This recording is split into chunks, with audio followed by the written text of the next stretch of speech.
A powerful resume is vital to any job search.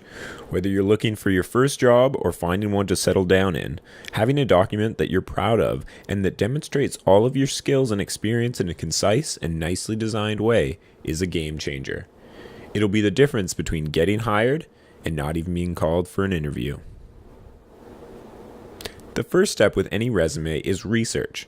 It's important to know the structure of the business you're applying with, their values, as well as their power dynamic. Knowing these elements will help you tailor the content on your resume to exactly what they're looking for. For example, if applying for a role with an organization that has a very flat, hierarchical, and power structure, it's important to emphasize projects you've undertaken independently, also even times that you've succeeded as an entrepreneur. There is not one single grand narrative that reveals the truth about the world, but rather many little stories, each of which constitutes a particular way of seeing. This quote from page 21 of Dennis Mumby's book is a postmodernist perspective about the truth and how it is interpreted. Just like the truth, your resume is going to be looked at by many sets of eyeballs through many perspectives. This means that you should not only do research about the company, but on who works there and who will be overlooking your resume during the interview process. You can never be too prepared. This process shouldn't take more than an hour, but will give you a huge leg up over your competition. The second important step with your resume is compiling content. This is the point where it's most important to have a postmodernist perspective. Question what you know and what you think you know. Be sure that the content you add to your resume is extremely relevant. After having done research on the company and having read the job posting thoroughly, put together a list of questions as the employer that you would ask a fellow interviewee. Then address these questions in your resume and interview, always relating back to the content on your resume and hopefully portfolio. Be sure to reference the job posting if you can, just so it is very clear that you've met all requirements that they're looking for. The final aspect that is important when compiling content for your resume is pride. Don't add work experience that you're not proud of. Even if it does seem relatable or seem valuable to the job, don't add it if you're not proud of it.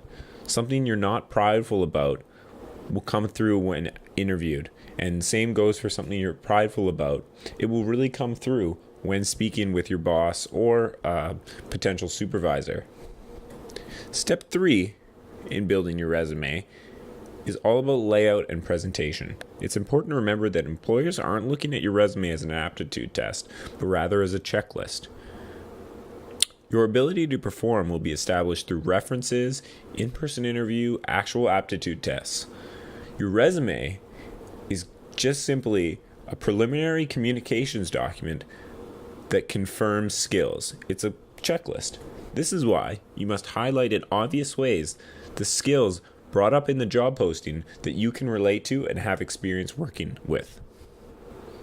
Management, for example, might attempt to engineer a certain organizational culture they expect employees to internalize. From page 19 in Mumby's book, this quote is an example of could be a huge factor in getting a job or failing. If the job posting mentions something about the position requiring an interest in building upon the existing company culture, make sure you drop in a sentence about being easygoing and excited about working for a company with a strong office culture. This shows you've read the posting and have turned the requirements into something relatable to yourself and a skill that you possess. Paris Hilton has no substance as such, other than the way she has been carefully branded with a particular identity constructed for her. A resume is part of your personal branding, as is your interview and any interaction you have with a potential employer. Be sure you leave a positive impression. Do whatever is necessary and feels appropriate to garner more attention to your application. Because remember, even the best resume is useless if it doesn't get read because it doesn't stand out.